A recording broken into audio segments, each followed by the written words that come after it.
ما بسیار عهد و ایمان شکستیم، گیپسش که ما بسیار شکستیم عهدا را. ما قضیت قهرگی کردیم، نمازا قضا کردیم، روزه خوردیم، دشنام دادیم، ناشایسته گشتیم، پیرو به نفس حیوانی و شیطانی جنایت های زیاد کردیم، قطعی تو جنگ اعلام کردیم، اما نام تو جباره، تو گیپس میکنی، محکم میکنی. این شکستگی های ما را گیپس کرده محکم کن. این شبا را برای ما مستحکم کن.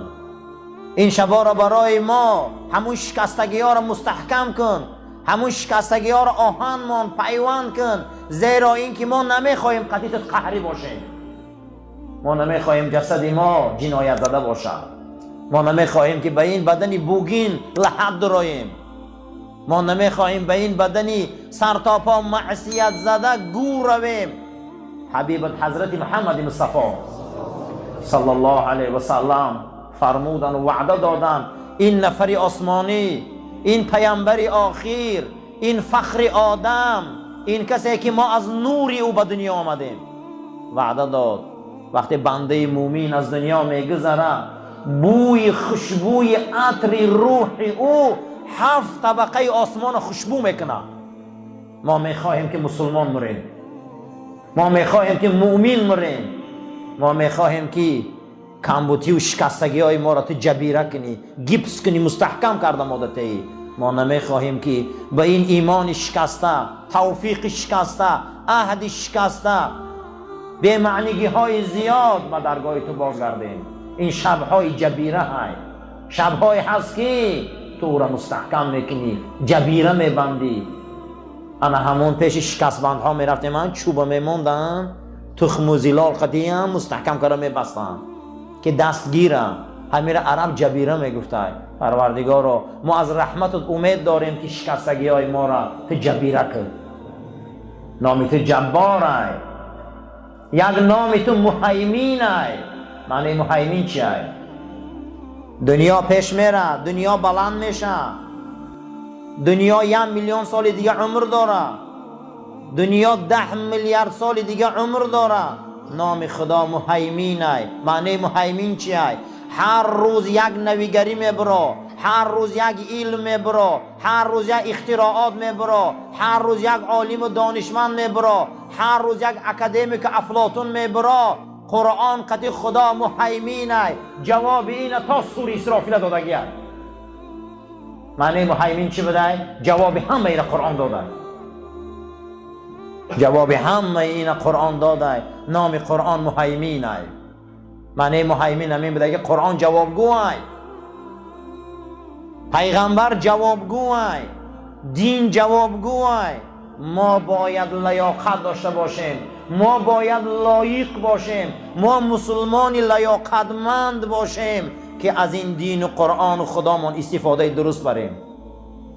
لا یهمهم، اما میگه شما یک بار لطف قرآن رو ندیده، معنی های قرآن رو فکر نکرده، والعمل بما فیه، عمل کردنی به قرآن فراموش کردیم، کلان فراموش کردیم. و هل فی العالم غرور، اصلا میگه در وجود عالما غرور بسیار پیدا شد. حقیقت قرآن را نگفتم. این پرده های زیبای عروسی قرآن را بالا نبرداشتن مردم این زیباگی قرآن را بینن. اینها میگه فریب خوردن. اینها باید حقیقت قرآن را گپ زنن. اینها باید قرآن را بیان کنن. هر چیز به خودش ستون مهره داره. همین ما بدن مانده ستون مهره داریم. اگر ستون مهره یگان جاش کم داره، اگر نقطه بریم بیزیم شود بدن ما خوب نمیشود. ستون مهره را بزرگا میگن که در بدن آدم رنگی ویشیلکه، چکل در ویشیلکه لباس کشال میکنی، همین دستی ما و گوشی ما و چشم ما و پای ما هم چی ما در همین ستون مهره کشال هست. یک جای همون اگر ویران شود بدن ویران میشه دیگه، ما خودمون رو جمع کرده نمیتونیم. همین قرآن به خودش ستون مهره داره. ستون مهره قرآن این سوره اقرا، اولین سوره که به پیغمبر خدا نازل شده کدام سوره؟ اقرا. ستون مهره قرآن این بخونه. این بیندن قرآن ستون مهره چی بدن؟ بخون. وقتی که آدم اگر ادرس غلط گیری غلط میره، مسلمانان ادرس در قرآن غلط میگیرن، برای غلط میرون. اولین آیه که در قرآن پیغمبر ما در نازل میشه میگه بخون. این موی قرآن های ستون مهره قرآن سوره اقرأ بده، بخون. ستون مهره سوره الحمد علماها گفتن که اهدنا الصراط المستقیم های، خدایا مایان را برای راست هدایت کن. ستون مهره هر یک سوره به خودش ستون مهره داشته که در همون آویزان های. ستون مهره سوره الحمد اهدنا الصراط المستقیم، ستون مهره قرآن سوره اقرأ، ستون مهره سوره کهف الله جل و علا شأنه آیه مبارکه را آورده است که انا جعلنا، ما هر آینه گردانیدیم آن چیزی که علی الارض در این زمین هست زینت لها. این زمین در میگه چیزی که هست این همش زینت هست. این برادران میبینیم بچهش مثلا از این مال و پول و خانه و در و جوانی و این بر اون بر، این یک زینت هست. این یک دقیقه در میگذره میروه، یک زینت بده. برای زینت زیق نشوه،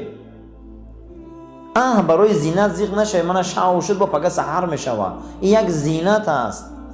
اما ما علی الارض زینت الله، یک زینت دادیم. اما بعد زینت چیه میگه؟ صعیدا جرزا. صعیدا جرزاش معنیش همین بده است که من در آمدن فصل تیرما یک روز میخیزه که برگا زرده، یک سحر میخیزه که برگا سرخه، یک سحر میخیزه که یگان دانه برگ نیست، همش ریختگی هست در همین زمین. ریخته خاقتی الدرش در رفته، همون درخت خودش قاق مانده، خلاص هیچی نداره. همین عرب میگه صعیدا جرزا. چی میگفتن عرب میره؟ صعیدا جرزا، یعنی که هم کاری این دنیا میگه تیرماه داره. نخو که آدم برای کاری تیرماه داشته که زیخ شود. بهارش تیرماه داره، عمرش تیرماه داره، تجارتش تیرماه داره، زراعتش تیرماه داره، همه کاری دنیا تیرماه داره. نخو برای کاری تیرماه داشته ما زیخ شویم. او روزک بدیم دوام، او روز شدیم کلان، او روز شدیم تگی چادر و زنگیری، این روز شدیم کودکدار، بسیار شد بابا، بعد از بابا میبینی پیر، چندش بیچاره رفت پرده خاک. اینم تیرماه. برای همه کاری تیرماه داشتن زیخ شویم. 30 ساله ما آمده سیم رفته سیم این جای زندگی ما بود شوا، برای همه زیخ شویم. پروا نکنیم. سعیداً جروزان میگه این دنیا را زندگی چی داشتن؟ تیرماه داشتن. یا سر میخزگی رنگ هم برگ باری ریختی برفتی، هیچی نمونده. با مایلش همش یه هفته بعد میگذرن با همون رفیق جوره و خیش تبارو هم خیلی گمان میکنن که تو دهمی دنیا آمدگی نبودی. بای خیلی فکر میکنن میگه دبا اینی مال آدم نبود، همین خیلی بمهریه. با یک نیم ساله گذره که همین حیات میبروی که همین خیلی آدم وجود نداشته حیات. برای همین زیخ شویم. پروا نکنیم. اکنون ما باید فهمیم که امروز ستون مهره ها زیاد بوده است. من یک دم ما امروز آمدیم اکنون نصف کردیم. کاری دنیا همش تیرما داشته. خشا به حال آدمی که این اشاره های قرآنی رو فهمه. خشا به حال انسانی که این اشاره رو فهمه، درک کنه. لا یهمهم التفات الى معانیه. ما یک مراتب حرکت نکردیم که معنی های قرآن رو فهمیم. ما نفهمیدیم که قرآن در کدام سطح گپ میزنه. هیچ کالی چنقه قرآن تفسیر شده، هیچ قرآن تفسیر نشده. نام خدا یکتش مهیمین است. نام خدا یکتش چیه؟ مهیمین. المهیمن و العزیز و الجبار. نام یک خدا نام یکتش چی بوده؟ جبار. چیست جبار؟ وقتی که ما میریم حرکت میکنیم یک اونجا دهنکی میغلطیم دستمون میشکنه، در دکتر میبرن دست ما رو پاک میزنن، نوری های رنگین قدیم میبینن، بعد از او بالای او رو چیکار میکنن؟ گیپس میکنن. بالای شکستگی رو چیکار میکنن؟ گیپس میکنن. همون عرب جبیره میگه.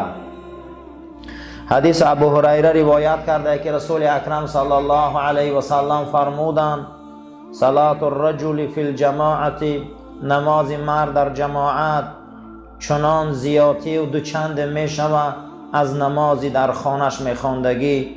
گفتن چند قد زیاد میشه یا رسول الله صلی الله علیه و سلم؟ و فی سوقه، در بازار میخواندگی، در کوچه میخواندگی، در کارخانه میخواندگی. این گفت نماز جماعت فضیلت و فضل داره. چند درجه داره؟ گفت هر یک رکعتش 25 درجه داره. و ذالک انه اذا توضأ فاحسن الوضوء. شما اینو فهمیده؟ هر کسی که این دید اگر طهارت خوب کنه، بعد از او برای به سوی مسجد، مقصدش همین بده باشه که من نماز میخوانم در مسجد، مقصدم همینه. هر آینه قدمی که میزنه، قدمی که میبرداره، پروردگار درجه این مرد مسلمان بلند میکنه.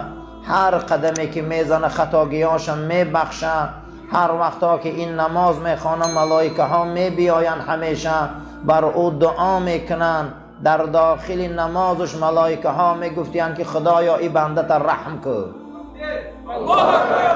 ملائکه ها میگفتن که پروردگارا ای بنده تا رحم کن. و همیشه اگر این بنده منتظر نماز در مسجد شینه، ملائکه هم دعاها را دراز میکردین.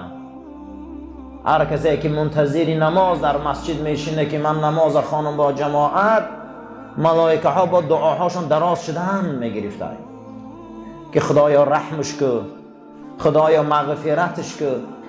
ملائکه ها معصومن، ملائکه ها گناه نمیکنن، نفسی اونها قبولن.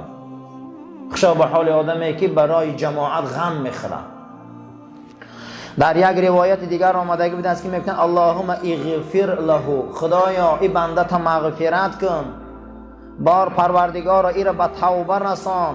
مادامی که ای بنده اگر مردم آزار نته بعد این نمازاش، آدمی خوب شوه، اهل هدایت شوه، درباره بیهودگی و بی‌معنیگی دیگر گپ نزنه، آدمی واقعی بعد این نمازهای جماعت شوه، این انسان دیگر گناه نداره. اما بعد این رو با همو کاراش سر کنه، با گناه آمدن میگیره. ولی مسلم من حدیث ابن مسعود، امام مسلم حدیث ابن مسعود روایت کرده رضی الله تعالی عنه، جناب پیغمبر گفتیان که مگر خداوند در هر یک قدمی مسجد بیا ثواب می نویسه، درجهش در جنت بلند میکنه، گناهاش میسوزانه، گناه نداره دیگه. هر کسی که مسجد دوست میداره او فرزند ابراهیم خلیل الرحمن است. زیرا که کعبه را کی ساخت؟ بیت المقدس کی ساخت؟ دو تا قبله که برای موحدان کی ساخته داد؟ برای مسجد کی غم خورد؟ مسجد دروازه هاش کی کشاد؟ مسجد این فرهنگ هر مسلمان است. مسجد این اثبات توحید است. مسجد این اکادمی رسول اکرم است. مسجد این انویرسیتی رسول اکرم است. تمام علمای ما ای مسجد برآمدند. تمام کلاسیکای ما از مسجد برآمدند. ما یگان کلاسیک نداریم ای زمان رودکی تا زمان عینی که مسجد ندار آمده باشند. همه اینا از مدرسه های اسلام برآمدند. همه اینها از مسجد های اسلام برآمدند. برای آن همین کسی که مسجد دوست می‌دارد نسل آن همینا است. مسجد هیچ محل انسان کج تربیت نکرده. مسجد کی می‌دراید؟ الا الخائفین. کیا مسجد می‌دراید؟ کسایی که از خدا می‌ترسند. کیا مسجد می‌بیایند؟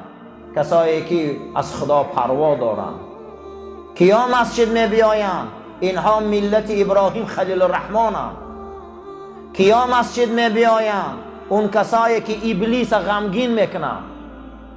هر کسی که در کعبه مکه سجده میکنه قبله ده، هر کسی که مسجد دوست میداره وی فرهنگ ابراهیم خلیل الرحمن زنده کرده. هزارها امپراتور از بین رفتن، هزارها امپراتوران نیست شدن. اسکندر با این امپراتوریش نیست شد، مغول با این ظالمیش نیست شد. هزار مسجدها کلوبخانه ها شد، اما روزه شد فرهنگاشون نیست شد. اما فرهنگ ابراهیم خلیل الرحمن 10,000 سال بنیاد این مسجد ها. این مسجد 10,000 سال میشه و کعبه را. آن روز کسی پرست نبود.